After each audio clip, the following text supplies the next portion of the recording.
شدید نقصان پہنچایا ہے.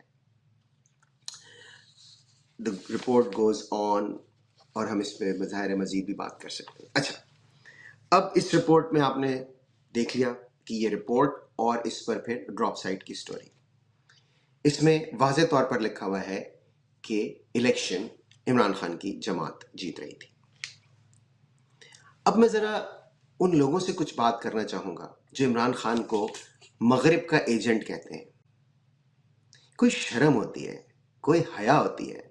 اگر عمران خان ویسٹرن کنٹریز کا ایجنٹ ہوتا تو ویسٹرن کنٹریز اس رپورٹ کو، جس میں صاف صاف لکھا ہوا ہے کہ اس کی جماعت الیکشن جیت رہی تھی، اسے اتنے عرصے تک روک کے رکھتے. وہ تو فوراً یہ رپورٹ چھاپ دیتے، کیونکہ وہ کہتے کہ جی عمران خان کی جماعت الیکشن جیت رہی تھی. اور انہوں نے اس رپورٹ کو روکا بھی کس لیے؟ انہوں نے اس وقت کی جو موجودہ حکومت ہے اس کے اور اسٹیبلشمنٹ کے کہنے پہ روکا. اب آپ یہ کہیں گے کہ جی تو کیا اس کا مطلب ہے اسٹیبلشمنٹ اور حکومت، جو موجودہ حکومت ہے وہ ویسٹ کے اعلی کار ہے؟ ہرگز نہیں. دیکھیے، ملکوں کے درمیان مفادات ہوتے ہیں، کچھ پوائنٹس آف کنورژن ہوتے ہیں جہاں ان کو لگتا ہے کہ وہ لوگ مل کے کام کر سکتے ہیں. آپ لوگوں نے کیا طریقہ اپنا لیا ہے؟ آپ کو کوئی بات اسٹیبلشمنٹ کی پسند نہیں آتی، آپ کہتے ہیں کہ جی یہ بیرونی ممالک کے اعلی کار ہے. عمران خان کو آپ کہتے ہیں یہ بیرونی ممالک کا ایجنٹ ہے. نواز شریف کو آپ کہتے ہیں یہ مودی کا یار ہے. بے نظیر کو آپ کہتے ہیں کہ جی وہ سیکیورٹی رسک ہے. یہ غلط ہے. دیکھیے، اگر پاکستان کی اسٹیبلشمنٹ میں یا پاکستان کے جو ٹاپ کے پولیٹیشنز ہیں، اگر ان میں کوئی بھی بیرونی ممالک کے اعلی کار لوگ ہوتے تو پاکستان کبھی بھی ایک نیوکلیئر اسٹیٹ نہیں بن سکتا تھا. یہ بات آپ ذہن میں رکھیے، کبھی بھی نہیں ہو سکتا تھا.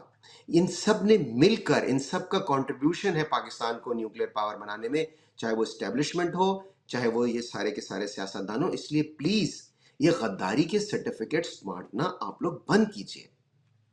دیکھیے، بہت سارے ایسے پہلو ہیں جن پر آپ تنقید کر سکتے ہیں، سیاستدانوں کے بھی اور اسٹیبلشمنٹ کے بھی. بہت کوتاہیاں ہیں، اور آپ نے دیکھا ہوگا کہ اس شو میں تقریباً 90%، بلکہ میں کہوں گا شاید 99%، میں جو موجودہ حکومت ہے اس پہ اور جو اسٹیبلشمنٹ کی سیاست میں مداخلت ہے، میں اس پہ بات کرتا ہوں، تنقید بھی کرتا ہوں.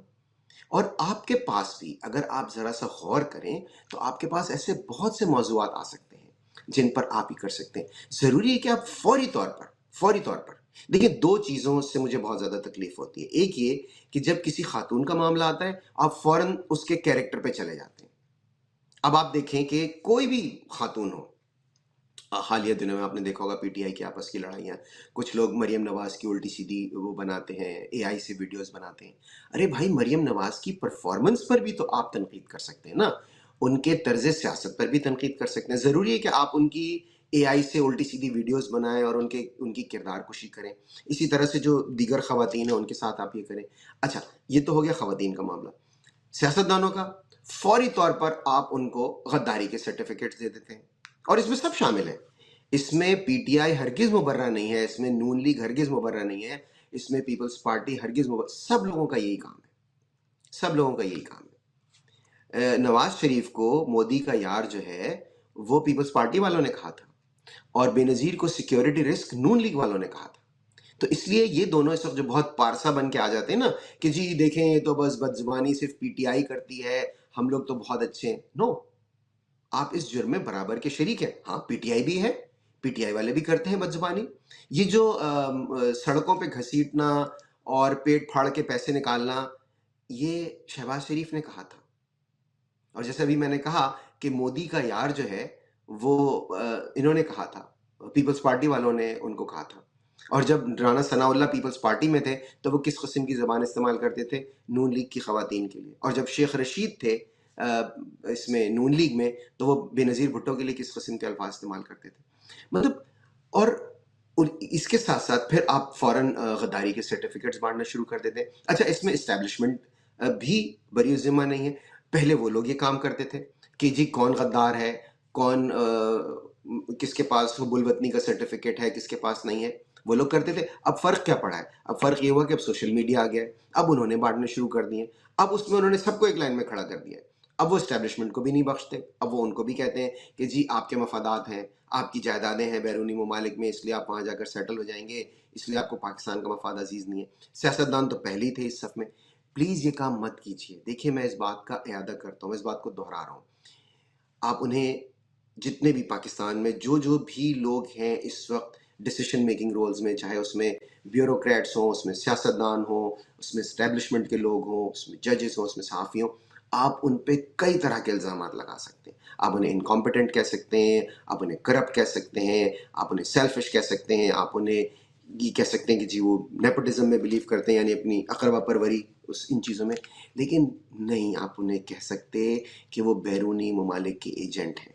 دیکھیے یہ بہت غلط بات ہے، کوئی نہیں ہے، میں نہیں مانتا کہ پاکستان میں اگر اس طرح سے کوئی ہو اور وہ اتنے اعلیٰ عہدوں تک پہنچ جائے، اور اس کا سب سے بڑا ثبوت میں نے آپ کو بتایا کہ یہ ہے کہ پاکستان ایک نیوکلیئر اسٹیٹ ہے، اور پاکستان ایک بہت مضبوط فوج اس کے پاس ہے، یہ ہو ہی نہیں سکتا تھا۔ میں ہرگز یہ نہیں کہہ رہا کہ پاکستان میں ایسے لوگ نہیں ہوں گے جو ملک کے مفادات کے خلاف کام نہیں کرتے ہوں گے، ایبسلیوٹلی ناٹ، میں یہ نہیں کہہ رہا، دنیا کے ہر ملک میں ہوتے ہیں، لیکن اتنی بڑی تعداد کہ آپ ہر کسی کو یہ کہہ دیں۔ اور دیکھیں یہ جن لوگوں کا میں نے نام لیا، جو لوگ وزرائے اعظم کے عہدوں پر رہیں، بالکل نہیں، میں بالکل یہ کہہ سکتا ہوں کہ ایسا ہرگز نہیں ہے کہ ان میں سے کوئی بھی کسی بیرونی ممالک کا ایجنڈا ٹو کر رہا۔ ان کی پالیسیز سے آپ اختلاف کر سکتے ہیں، بالکل ہو سکتا ہے ان کی فارن پالیسی آپ کو ایسا لگتا ہوگا کہ جی پاکستان کے خلاف ہے، لیکن ایسا ہرگز نہیں ہے کہ وہ دانستہ طور پر پاکستان کے مفادات پہ سودا کریں۔ یا آپ اسٹیبلشمنٹ کے لوگوں کو بھی کہہ سکتے ہیں، میں خود بھی کہتا ہوں کہ انہیں سیاسی معاملات میں نہیں پڑھنا چاہیے، لیکن آپ یہ کہیں کہ جی وہ بیرون ممالک کے ایجنٹ ہیں، یہ غلط بات ہے۔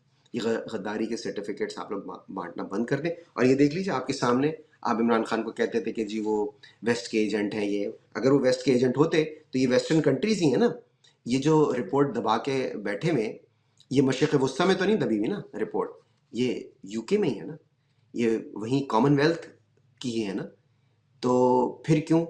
اور وہی ظاہر ہے کیپٹل ہے ویسٹ کا، تو آپ اس طرح سے ان پہ الزامات لگا کر، اگر ان کو وہ عمران خان اگر ان کے ایجنٹ ہوتے تو ظاہر ہے اب تک تو وہ رپورٹ اسی دن ریلیز کر دیتے جس دن تیار ہوئی تھی کہ جی دیکھیں ان کی جماعت جیت گئی تھی۔